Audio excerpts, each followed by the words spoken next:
Tidak semua orang yang memegang kekuasaan pantas disebut pemimpin. Sebagian hanya berhasil duduk di kursi jabatan, namun gagal memahami arti tanggung jawab yang menyertainya. Sejak dahulu, manusia selalu membutuhkan pemimpin.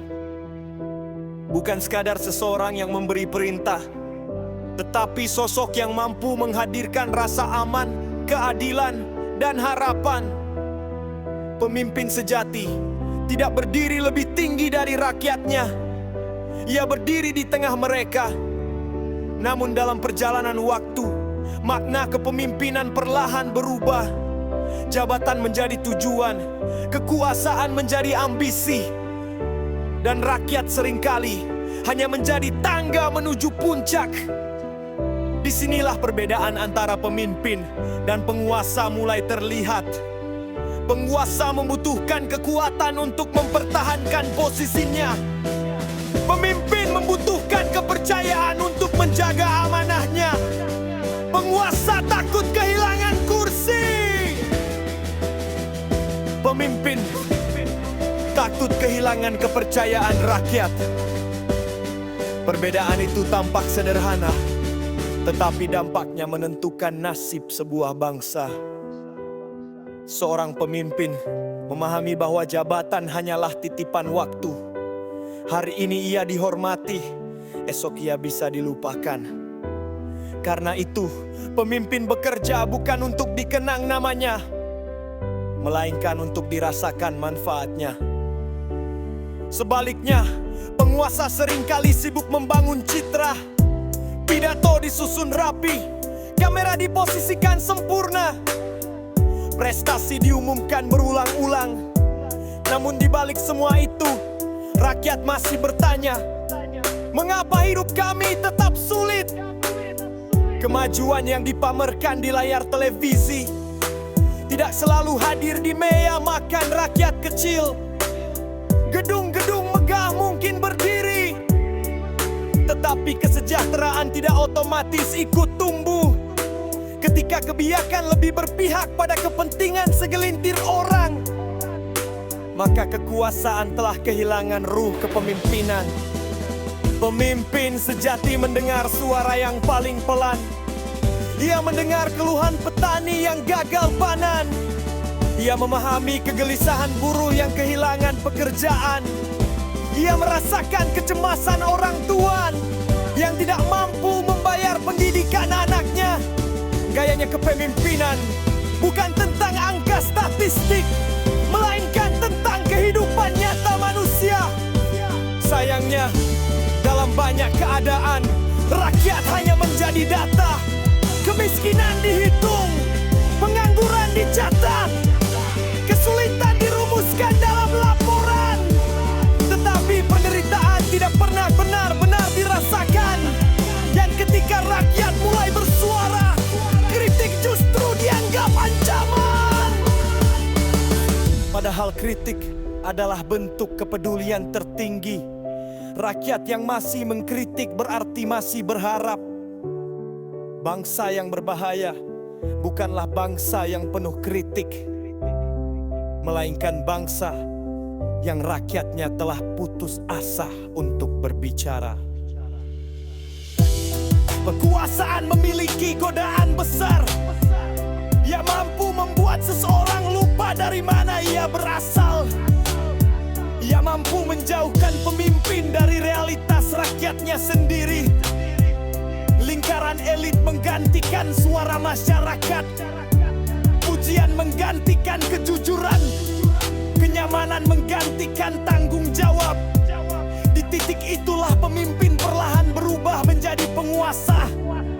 Dan perubahan itu sering tidak disadari. Pemimpin besar tidak anti terhadap kritik. Ia justru mencarinya. Karena kritik adalah cermin.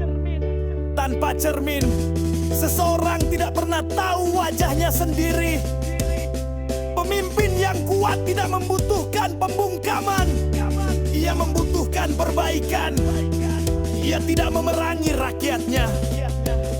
Ia memperjuangkan rakyatnya.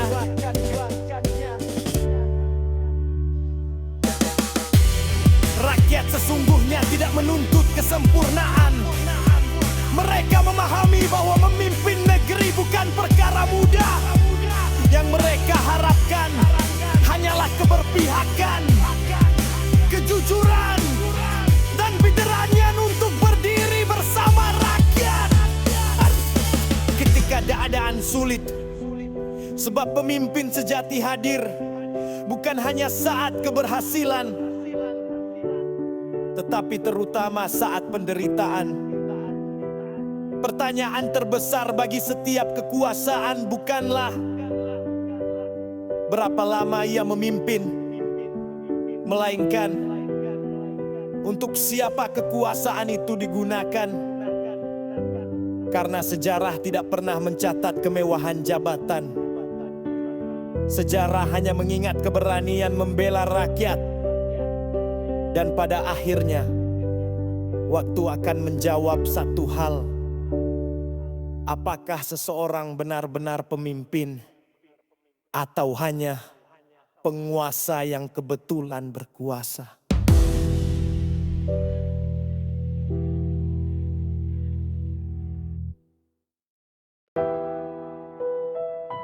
Ketika rakyat hanya menjadi angka. Di atas kertas, negeri ini tampak baik-baik saja. Angka pertumbuhan ekonomi meningkat, laporan pembangunan terlihat menjanjikan, statistik kesejahteraan diumumkan dengan penuh optimisme. Namun kehidupan tidak pernah benar-benar hidup di dalam angka. Ia hidup di dapur-dapur kecil rakyat, di wajah lelah pekerja harian, di kegelisahan orang tua yang menghitung sisa uang sebelum tidur. Di sanalah kenyataan berbicara. Setiap tahun data kemiskinan dipublikasikan, persentase diturunkan, grafik diperbaiki. Tetapi bagi rakyat kecil kemiskinan bukan persentase. Kemiskinan adalah pilihan sulit antara makan atau membayar sekolah. Kemiskinan adalah keputusan pahit menunda berobat karena biaya. Kemiskinan adalah rasa malu seorang ayah ketika tidak mampu memenuhi kebutuhan keluarganya. Statistik mungkin menurun, namun penderitaan belum tentu ikut berkurang.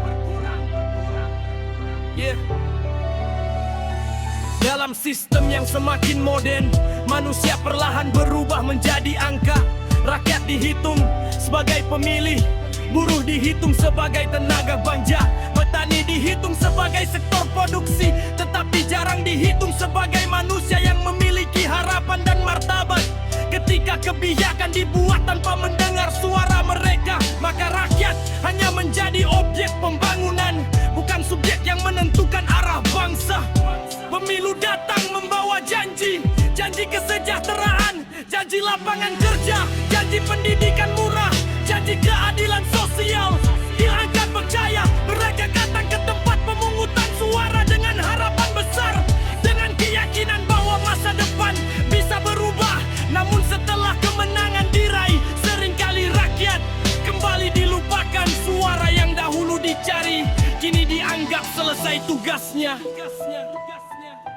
Demokrasi seharusnya memberi ruang partisipasi. Namun dalam praktiknya, demokrasi kadang berhenti hanya pada prosedur. Rakyat memilih, tetapi tidak benar-benar didengar. Kebijakan diputuskan jauh dari kehidupan mereka. Diskusi dilakukan di ruang tertutup, keputusan lahir tanpa menyentuh realitas lapangan. Dan rakyat kembali hanya menjadi angka legitimasi. Ada ironi besar dalam pembangunan. Kemajuan sering diukur dari megahnya infrastruktur, bukan dari bahagianya masyarakat. Jalan tol dibangun panjang, tetapi harga kebutuhan semakin tinggi. Gedung pemerintahan semakin modern, namun pelayanan publik masih menyulitkan. Kemajuan fisik tidak selalu berarti kemajuan sosial. Sebab pembangunan sejati bukan hanya membangun kota, tetapi membangun manusia. Rakyat kecil tidak meminta kemewahan, mereka hanya ingin hidup layak, pekerjaan yang adil, pendidikan yang terjangkau, kesehatan yang dapat diakses. Permintaan sederhana itu seharusnya menjadi prioritas utama negara. Namun ketika kebijakan lebih cepat merespons kepentingan modal daripada kebutuhan keadilan mulai kehilangan arah. Ketimpangan perlahan menjadi pemandangan biasa. Sebagian kecil hidup dalam kemewahan luar biasa, sementara sebagian besar berjuang mempertahankan kehidupan dasar. Jurang itu tidak hanya soal ekonomi, tetapi juga soal kesempatan. Anak dari keluarga mampu memiliki jalan luas menuju masa depan, sedangkan anak dari keluarga miskin harus berjuang berkali lipat hanya untuk bertahan. Dan ketika kesempatan tidak merata, masa depan bangsa ikut dipertaruhkan. Bahaya terbesar bukanlah kemiskinan itu sendiri. Bahaya terbesar adalah ketika kemiskinan dianggap normal. Ketika penderitaan tidak lagi mengejutkan. Ketika kesulitan hidup dianggap takdir semata. Ketika rakyat berhenti berharap perubahan. Di saat itulah sebuah bangsa kehilangan energi untuk maju. Pemimpin sejati tidak puas dengan angka keberhasilan. Ia turun melihat kenyataan. Ia mendengar langsung keluhan rakyat. Ia memastikan bahwa kebijakan benar-benar dirasakan rakyat. Karena keberhasilan negara bukan diukur dari laporan, melainkan dari senyum rakyatnya. Jika rakyat masih kesulitan hidup di negeri yang kaya, maka pertanyaannya bukan pada kemampuan rakyat, melainkan pada arah kepemimpinan. Sebab negara ada untuk rakyat, bukan rakyat yang ada untuk mempertahankan kekuasaan negara. Kan selama rakyat kasih diperlakukan hanya sebagai angka, keadilan akan selalu terasa jauh. Keadilan akan selalu terasa jauh.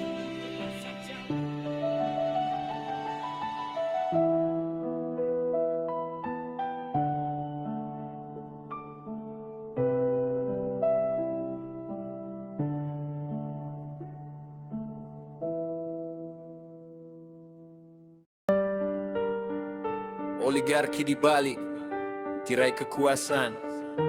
Tidak semua kekuasaan terlihat di panggung. Sebagian justru bekerja di balik layar. Ia tidak tampil dalam pidato, tidak muncul dalam kampanye, tidak berdiri di mimbar negara. Namun pengaruhnya menentukan arah kebijakan. Di sanalah oligarki bekerja. Oligarki bukan sekadar tentang orang kaya. Ia adalah pertemuan antara kekayaan dan kekuasaan. Ketika keputusan negara mulai dipengaruhi oleh kepentingan segelintir kelompok, maka demokrasi perlahan kehilangan maknanya. Rakyat memilih pemimpin, tetapi kebijakan ditentukan oleh mereka yang memiliki modal.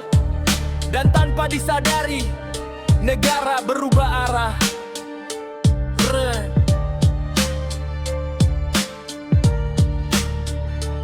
Dalam sistem seperti ini, kekuasaan tidak lagi sepenuhnya milik rakyat. Ia menjadi hasil kompromi. Kebijakan ekonomi disusun dengan pertimbangan investasi. Sumber daya alam dikelola dengan orientasi keuntungan. Pembangunan diarahkan pada pertumbuhan angka, bukan pemerataan kesejahteraan. Pertanyaannya sederhana: siapa yang paling diuntungkan? Negeri ini kaya, tanahnya subur, lautnya luas, mineralnya melimpah. Namun kekayaan alam tidak selalu berarti kesejahteraan rakyat. Di banyak tempat, masyarakat yang hidup di sekitar sumber daya justru tetap miskin. Mereka melihat kekayaan diangkut setiap hari, tetapi kehidupan mereka tidak berubah. Ironi itu terus berulang ketika izin usaha lebih mudah diberikan dibanding perlindungan rakyat. Ketika keuntungan lebih diutamakan daripada keberlanjutan lingkungan, maka negara sedang berdiri terlalu dekat dengan kekuatan modal. Dan jarak antara pemimpin dan rakyat semakin jauh. Oligarki bekerja secara halus. Ia hadir melalui dukungan politik, melalui pendanaan, melalui jaringan kekuasaan. Balasannya tidak selalu terlihat langsung, namun hadir dalam kebijakan yang menguntungkan kelompok tertentu. Rakyat jarang mengetahui prosesnya, tetapi merasakan dampaknya. Harga naik, akses menyempit, kesempatan semakin terbatas. Dalam situasi seperti ini, keberanian pemimpin diuji.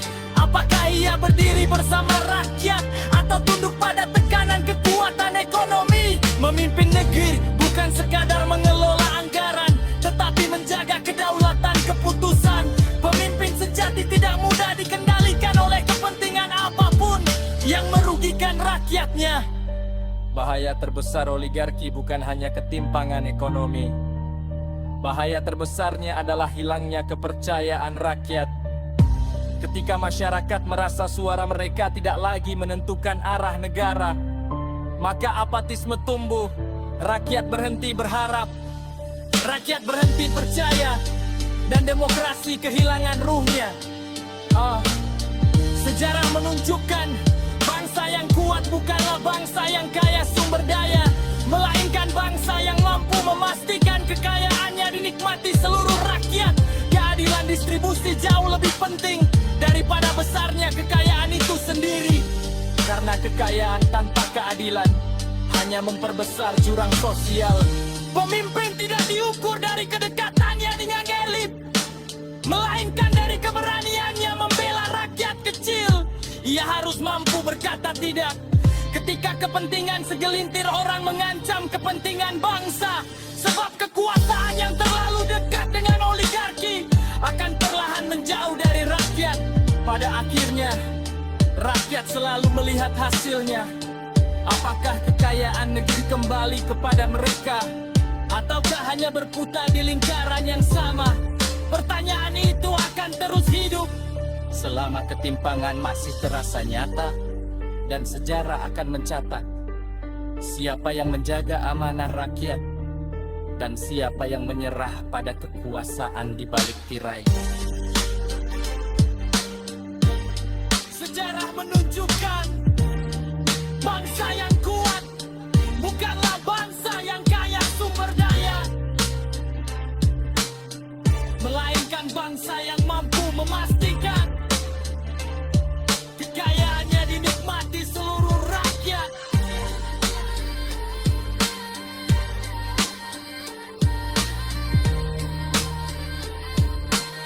Keadilan distribusi jauh lebih penting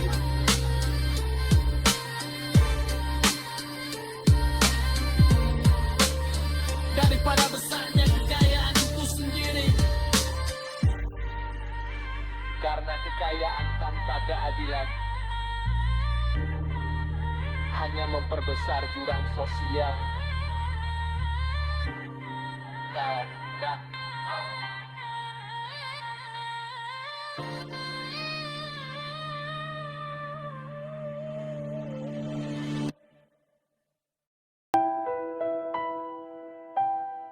Ketika kritik dianggap ancaman, sebuah bangsa masih hidup selama rakyatnya masih berani berbicara. Namun ada masa ketika suara mulai dianggap berbahaya, bukan karena isinya salah, tetapi karena kebenaran terasa terlalu menyakitkan bagi kekuasaan. Di titik itulah kritik berubah status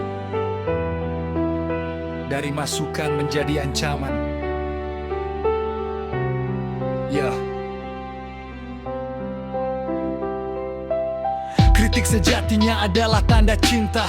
Tidak ada rakyat yang bersuara keras jika mereka sudah benar-benar tidak peduli. Diam justru lebih berbahaya, sebab rakyat yang diam bukan berarti puas, melainkan telah kehilangan harapan. Dan ketika harapan mati, masa depan bangsa ikut meredup. Sejarah peradaban selalu menunjukkan satu pola yang sama. Kekuasaan yang kuat menerima kritik, kekuasaan yang rapuh mengungkapnya. Ketika karya seni diawasi, tulisan dipersempit, suara dibatasi, maka yang sesungguhnya sedang terjadi bukan perlindungan negara, melainkan ketakutan kekuasaan. Sebuah karya lahir dari kegelisahan. Ia tidak selalu nyaman, ia tidak selalu memuji. Kadang ia menyentil, kadang ia mengguncang, kadang ia membuka luka yang selama ini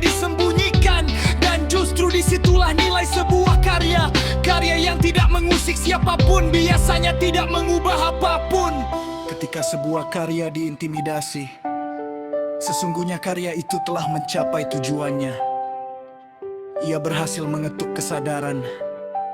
Ia berhasil mengganggu kenyamanan kepalsuan. Ia berhasil memaksa kekuasaan untuk melihat cermin. Sebab hanya kebenaran yang mampu membuat kekuasaan gelisah. Ironinya, kritik sering disalahartikan sebagai kebencian. Padahal kritik bukan serangan pribadi. Ia adalah upaya memperbaiki arah. Negara yang sehat memberi ruang dialog. Negara yang takut memilih represi, dan perbedaan keduanya menentukan apakah demokrasi benar-benar hidup. Kebebasan berekspresi bukan hadiah dari penguasa. Ia adalah hak rakyat, hak untuk bertanya, hak untuk mengingatkan, hak untuk menolak ketidakadilan. Ketika hak itu dipersempit, maka perlahan rakyat kehilangan suara, dan kekuasaan kehilangan pengawas terbesarnya. Pemimpin besar memahami satu hal penting. Tidak semua kritik harus disukai, tetapi semua kritik harus didengar. Karena di balik kata-kata keras sering tersembunyi realitas yang tidak sampai ke meja kekuasaan. Kritik adalah alarm, menutup alarm, tidak menghentikan bahaya. Ia hanya membuat bahaya datang tanpa peringatan. Bangsa tidak runtuh karena kritik. Bangsa runtuh karena kesombongan kekuasaan yang menolak mendengar. Ketika aparat digunakan untuk menakut-nakuti rakyat, ketika hukum menjadi alat membungkam suara, maka negara sedang berhadapan dengan rakyatnya sendiri. Dan tidak ada kemenangan ketika negara melawan bangsanya sendiri. Sesungguhnya